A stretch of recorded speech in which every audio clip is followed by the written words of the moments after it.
Hey, I work in the building. What do you do? I'm an architect.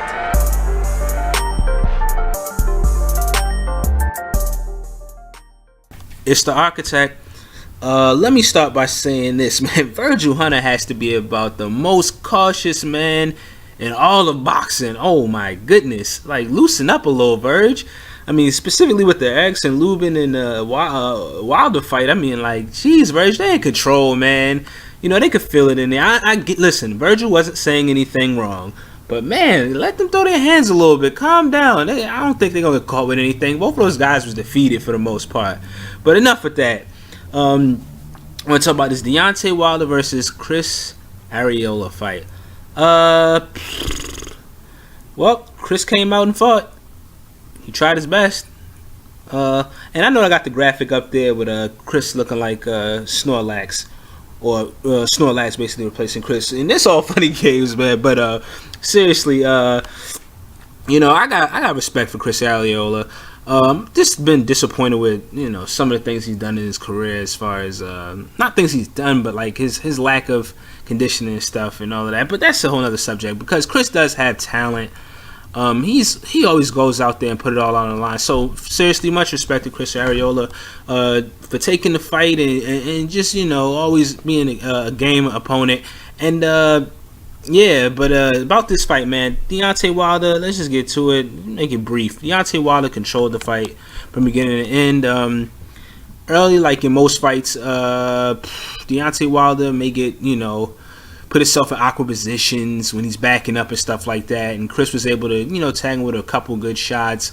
But like most of the fights, Deontay Wilder's able to get control midway through the fight. If he gets midway through the fight, if he doesn't knock you out early.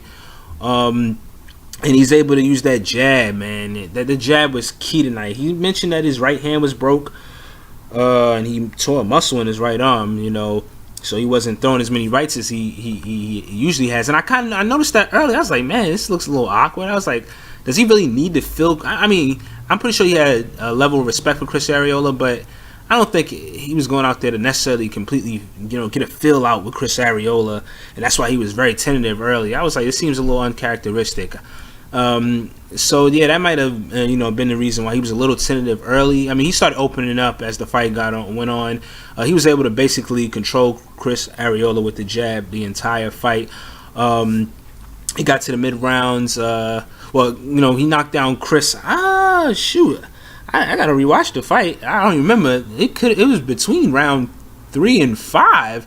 It's, you know, I don't even remember. But he wound up knocking Chris down. You know, the fight was just... Chris had a couple moments here and there, but Deontay was able to, you know, throw combinations together, you know, goof off a little bit in the fight, you know. And he was getting good instruction. But yeah, basically, you know, this was just a fight to get past. We wanted the Povetkin fight. That fight didn't happen. We all know reasons why. Everybody has their own opinion. I didn't care to talk about it. But yeah, man, what's next? Can we get that Anthony Joshua fight? I mean, you know, we don't need to let that fight marinate and all of that, man. Let's get these guys in the ring, and if they need to fight again after that, they fight again. If they need to fight again after that, let them fight again. But that's the fight I would like to see next. Deontay Wilder did his thing in there. You know, they stopped it. It was either the 8th or the 9th, and his Chris Arreola's corner. He was just taking too much punishment. He didn't go down later in that fight, but he was getting controlled. He was disoriented, and you could see that it wasn't much fight left in him. He wasn't quitting. He just couldn't do anything else, and they saved him. But yeah. Let's get that Anthony Joshua, Deontay Wilder. I'm out.